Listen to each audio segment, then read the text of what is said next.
Hi friends, welcome to my channel. இன்றைக்கி என்ன விளாக்னா, நான் வந்து பேக்கிங் பண்ணி வந்து சேல் பண்ணேன் ஒரு 2 kgயில். அந்த விளாக் தான் வந்து பார்க்க போகிறோம். 2 kgயில் ஆல்ரெடி ஒரே ஒரு கேக் மட்டும் பண்ணேன் நியூ இயருக்கு.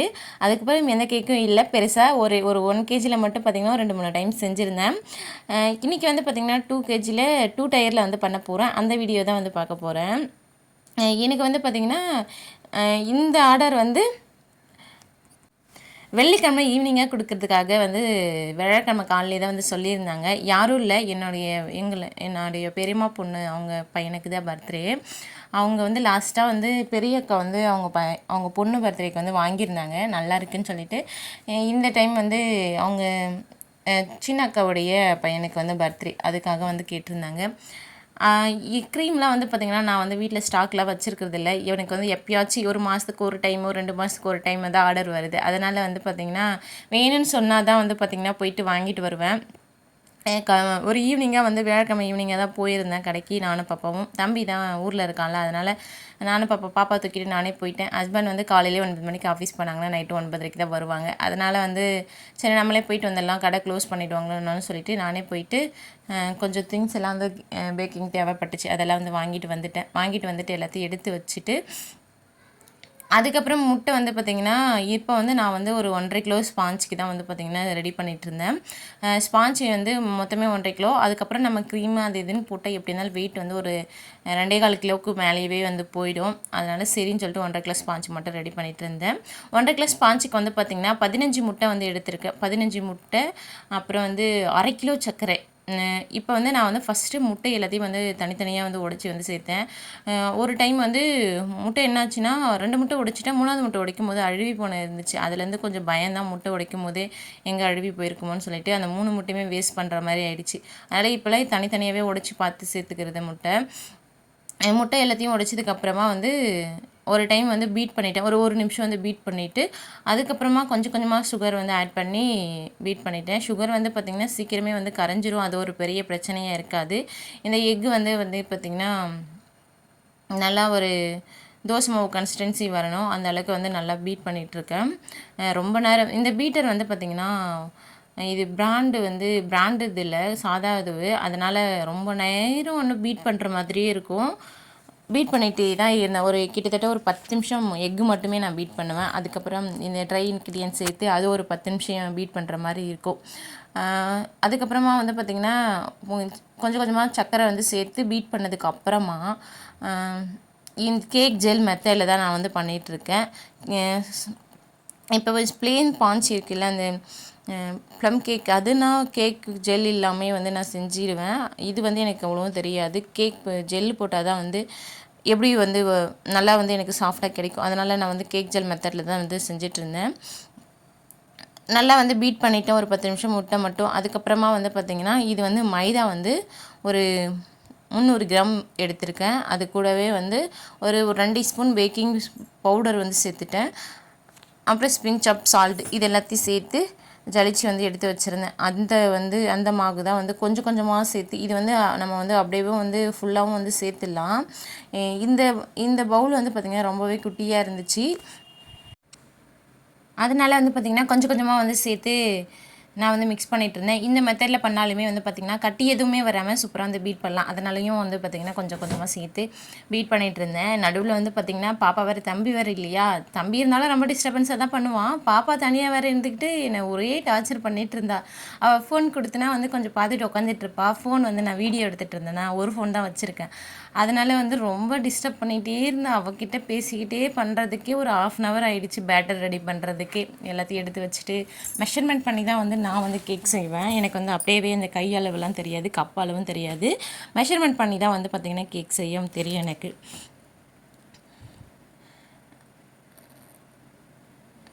நல்லா வந்து ஒரு ரிப்பன் கன்சிஸ்டன்சி வர வரைக்கும் பீட் பண்ணணும்.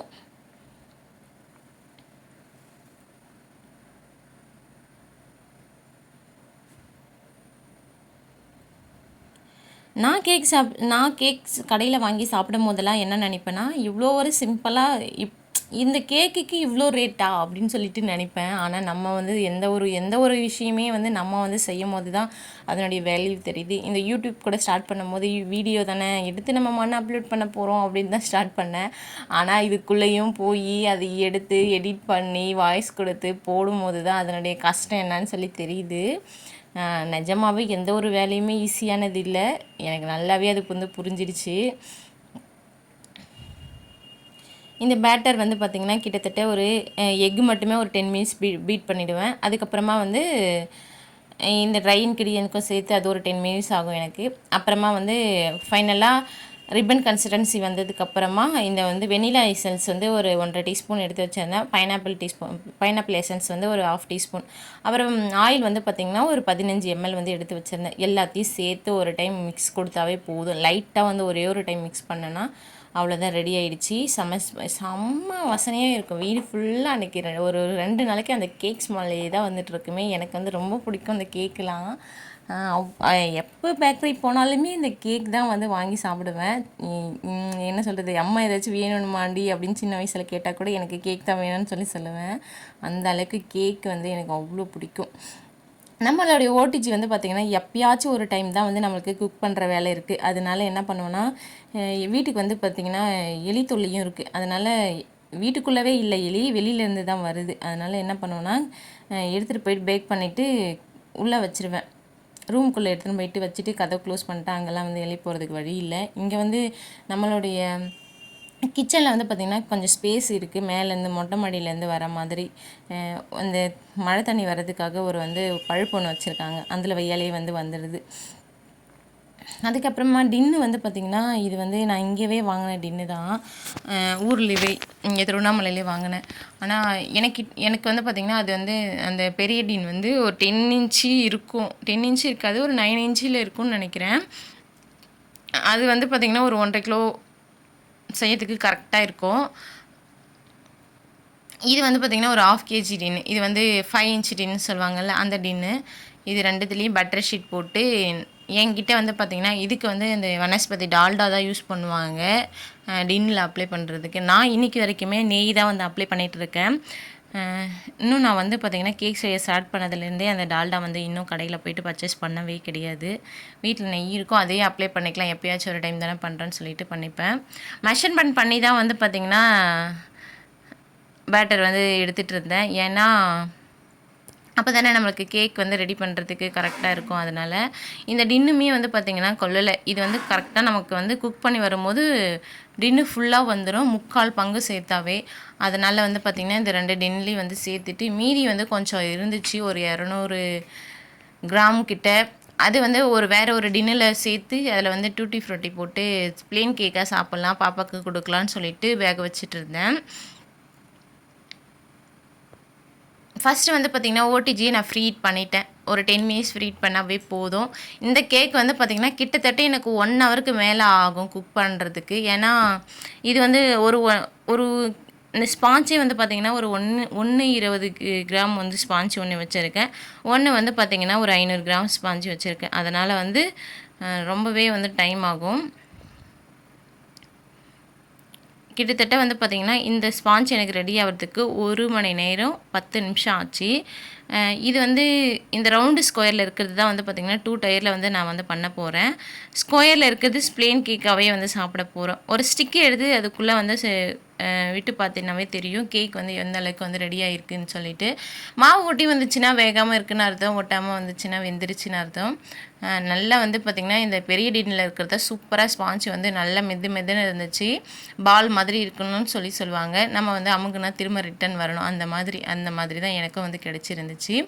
நைட்டு பேக் பண்ணி எடுத்து ஒரு 9 மணி ஆயிடுச்சு. நான் வந்து ஒரு 7 மணி போல் ஸ்டார்ட் பண்ணேன்.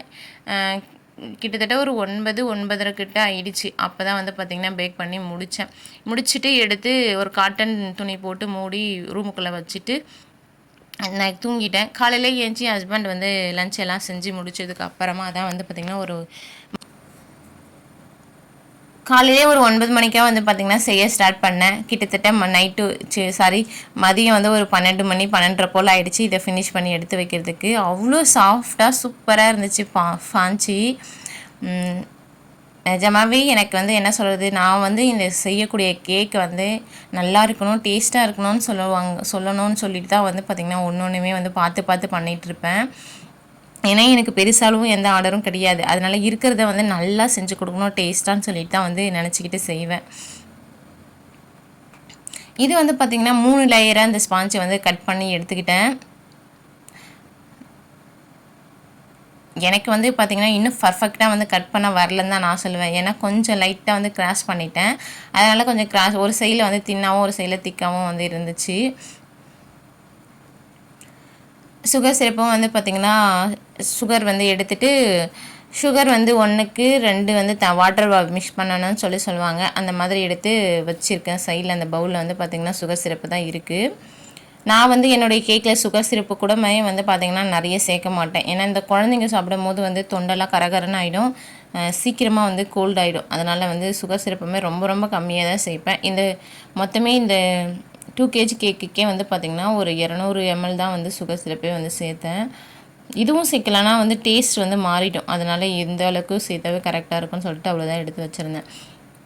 இது வந்து பார்த்திங்கன்னா மேலே வைக்கிறதுக்கு இந்த கேக் வந்து நம்ம ஐசிங் எல்லாமே முடிச்சாவே ஒரு 3/4 கிலோ கிட்ட வந்துடும் நினைக்கிறேன். எல்லாத்தையுமே கட் பண்ணிவிட்டு எடுத்து வச்சுட்டு அதுக்கப்புறமா வந்து பார்த்திங்கன்னா விப்பிங் க்ரீம் எடுத்து பீட் பண்ணிகிட்ருக்கேன். விப்பிங் க்ரீம் வந்து ஒரு 700 ml கிட்ட எடுத்துருக்கேன். எடுத்து அதில் வந்து நல்லா வந்து பீட் பண்ணி எடுத்துக்கிட்டேன்.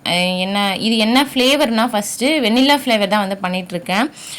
அதனால் வந்து இந்த வெண்ணிலா அந்த விப்பிங் க்ரீம் கூட வந்து பார்த்திங்கன்னா ஃப்ளேவருக்காக வெண்ணிலா எசன்ஸ் தான் வந்து சேர்த்துருந்தேன். அதுக்கப்புறமா வந்து ஒரு பேஸ் எடுத்துகிட்டு அதில் வந்து கொஞ்சமாக விப்பிங் க்ரீம் அப்ளை பண்ணிவிட்டு ஒரு லேயர் கேக்கை தூக்கி மேலே போட்டுட்டேன். மேலே போட்டதுக்கப்புறம் என்கிட்ட வந்து இந்த ஆயில் ப்ரஷ் தான் இருக்குது. அதில் தான் வந்து பார்த்திங்கன்னா நான் சுகர் சிரப் வந்து அப்ளை பண்ணுவேன். அதுக்கப்புறம் விப்பிங் க்ரீம் இந்த மாதிரியே வந்து பார்த்திங்கன்னா 3 லேயரும் வந்து நம்ம வச்சிட்ருக்கணும்.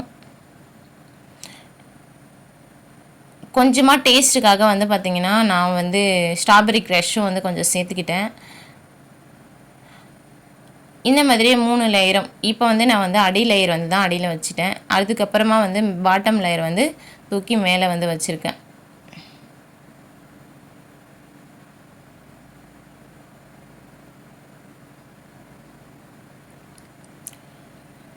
வந்து அடியில் வைக்கிறது பேஸ் கேக்கும் மேலே வைக்கிற அந்த குட்டி டயர் கேக்கும் 2 கேக்குமே வந்து ஐசிங் பண்ணிட்டேன். க்ரீம் கோட் பண்ணி ஃப்ரிட்ஜுக்குள்ளே செட் பண்ணி ஒரு 1 hour கிட்ட விட்டுட்டேன். இந்த கேக் என்னாச்சுன்னா ஃப்ரிட்ஜுக்குள்ளே வந்து எடுத்துகிட்டு போய் வைக்கும்போது ஸ்பேஸே பத்தலை. கொஞ்சம் பயந்துட்டேன், என்ன பண்ணுறதுன்னு தெரியலேன்னு சொல்லிட்டு. அதுக்கப்புறமா சைடில் இருக்கிற ரேக் எடுத்து உடனே இது வந்து பார்த்திங்கன்னா க்ளோஸ் பண்ண முடிஞ்சிச்சு. சைடில் இருக்கிற ரேக் எடுத்துகிட்டு அப்புறம் க்ளோஸ் பண்ணிவிட்டு வந்துட்டேன். ஒரு 1 hour கிட்ட செட் பண்ண விட்டேன். ஒரு 1/2 hour 3/4 hour ஆகிடுச்சு. செட் ஆனதுக்கப்புறம் மெயின் கோட்டுமே வந்து பார்த்திங்கன்னா கொடுத்துட்டேன். அப்போல்லாம் வந்து பார்த்திங்கன்னா வீடியோ எடுக்கலை. ரொம்ப நேரமாக வந்து பார்த்திங்கன்னா நான் வந்து மெயின் கோட் கொடுத்துட்ருப்பேன். அதனால் கீழே வந்து பார்த்திங்கன்னா ஒயிட் கலரும் மேலே ப்ளூ கலர் ரெண்டு இது தான் வந்து கொடுத்துருந்தேன். பார்க்குறதுக்கே கொஞ்சம் நல்லா இருந்த மாதிரி எனக்கு தோணுச்சு. லாஸ்ட்டாக பண்ண கேக்கை விட இது வந்து கொஞ்சம் பெட்டராக தான் இருந்துச்சு. நடுவில் வந்து பார்த்திங்கன்னா ஒரு குச்சி வந்து ஸ்டிக் பண்ணேன். அந்த கீழே வந்து கேக் எதுவும் சாஞ்சிடாமல் இருக்கிறதுக்கு. ஃபஸ்ட்டு பண்ணுறேன். என் மனசுக்குள்ளே எவ்வளோ பயம் எவ்வளோ இதுவும் இருந்துச்சுன்னு எனக்கு மட்டும்தான் தெரியும். அவ்வளோ தூரம் பார்த்து பயந்து பண்ணேன். கேக் வந்து பார்த்திங்கன்னா எடுத்து மேலே வைக்கும்போது என்ன பண்ணேன்னா தெரியாமல் அந்த கேக் மேலே இப்போ நம்ம ஒரு பொருளை பிடிக்கும் போது 2 கை யூஸ் பண்ணி பிடிப்போம்ல, அந்த மாதிரி வச்சுட்டேன் இன்னொரு கையை. அது வந்து லைட்டாக வந்து க்ரீம் வந்து கேஃப் இருந்த மாதிரி இருந்துச்சு. சரி அதை அட்ஜஸ்ட் பண்ணலான்னு பார்த்தா இதுக்கு மெயின் கோட் கொடுத்ததுக்கப்புறமா ஃப்ரிட்ஜில் வச்சு செட் பண்ணதுக்கப்புறம் இந்த ஐசிங் வேலையே இருக்கக்கூடாது போல் இருக்குது. அது நான் வந்து இந்த பேட்சில் வச்சு இது பண்ணும்போது தான் வந்து பார்த்திங்கன்னா அப்படியே கொஞ்சம் இன்னும் நல்லாவே இல்லை, ஒரு மாதிரி ஆயிடுச்சு ஒரு சைடில். சரின்னு சொல்லிவிட்டு எதுவுமே பண்ணாமல் அப்படியே விட்டுட்டேன். அதுக்கப்புறம் கீழே வந்து டிசைன் பூ தான் வந்து நார்சல் வச்சு தான் வந்து பார்த்திங்கன்னா போட்டுட்ருந்தேன்.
ஃபைனலாக நம்மளுடைய 2 டயர் கேக் வந்து 2 kgயில் சூப்பராக ரெடி ஆகிடுச்சு.